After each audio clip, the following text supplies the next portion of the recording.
Next question please जी। अस्सलाम वालेकुम sir, Naveed Hasan, institute of communication studies, Punjab university से मेरा ताल्लुक है।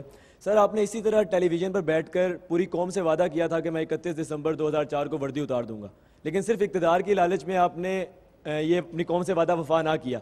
तो आज वो कौम दोबारा आपसे धोखा क्यों खाए, आपकी बात क्यों माने? क्या आज अपनी तमाम गलतियों पर आप इस कौम से दोबारा माफ़ी मांगते हैं?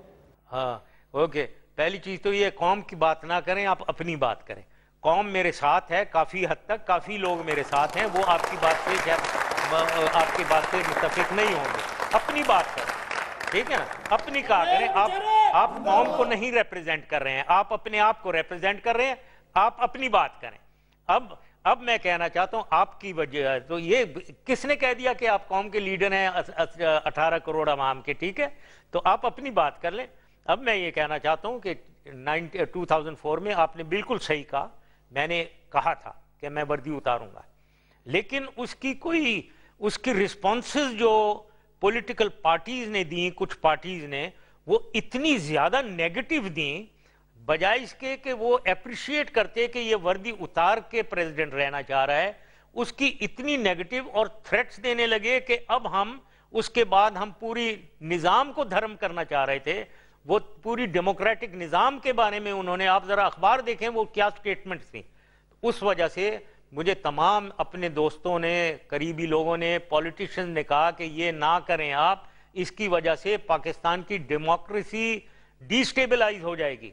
इसलिए मैं I went back on my word, I agree with you कि ये मैंने वादा आपके किया दोस्त था, अगर आपकी सिर्फ कौम है तो सर हर फर्द है मिल्लत के मुकद्दर का सितारा, मैं भी इस कौम का हिस्सा हूं। अगर मुझे आपसे शिकायत है, और आपसे पूरी कौम ने शिकायत की, आपसे तमाम जिक्र हो चुके हैं, लाल मस्जिद की बात हुई, ड्रोन हमलों की बात हुई, वो लोगों की बात हुई जो अभी तक हमें मिल नहीं रहे, तमाम बातें हुई, तमाम गलतियों की क्या आप माफी मांगते हैं इस पूरी कौम से, जिसको मैं भी रिप्रेजेंट कर रहा हूँ और पूरी कौम आपसे पूछना चाहती है? मैं इस वक्त कौम की तरफ से बात कर रहा हूँ। Okay okay okay.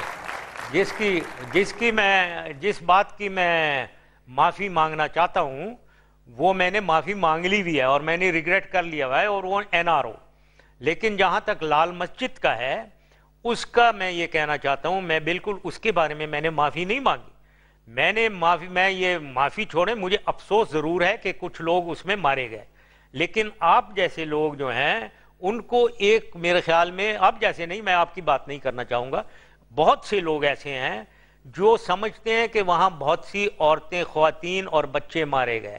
मैं आपको पूरी वसूख से कह रहा हूं कि उधर कोई औरत और बच्चा नहीं मारा गया, एक्सेप्ट एक खातून जो मौलाना साहब की वालदा थी, वो वापस बाहर निकलने से उन्होंने रिफ्यूज किया, और मुझे लोग कहते हैं कि वो दिल की पेशेंट भी थी, वो पहले ही इंतकाल फरमा गई थी। उसके अलावा कोई एक औरत, कोई एक बच्चा नहीं मारा गया। मैं चैलेंज करके कहता हूं कि आप जितने, वो कब्रें तो उधर हैं, उनको आप एग्ज्यूम करें, बॉडीज को निकालें और देखें कौन सा बच्चा और खातून या बच्चा मारा गया हो। या मैं चैलेंज करता हूं कोई पेरेंट जिसने क्लेम किया होगा कि उनकी कोई बेटी या बच्चा अंदर मारा गया, कोई आया है सामने?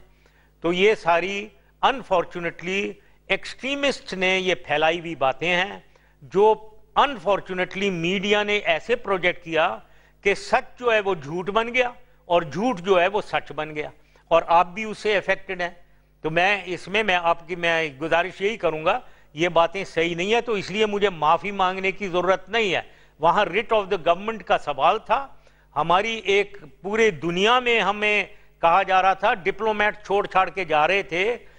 आप पारा जैसी जगह में डिप्लोमेटिक एनक्लेव से 1 किलोमीटर दूर पे ये वाक़ा हो रहा था, तो इस पे रिट ऑफ द गवर्नमेंट को एस्टैब्लिश करना बहुत ज़रूरी था, और हमने कई महीने इंतज़ार करके उस वक्त एक्शन किया जब उधर सिर्फ कोई 100-125 लोग रह गए थे।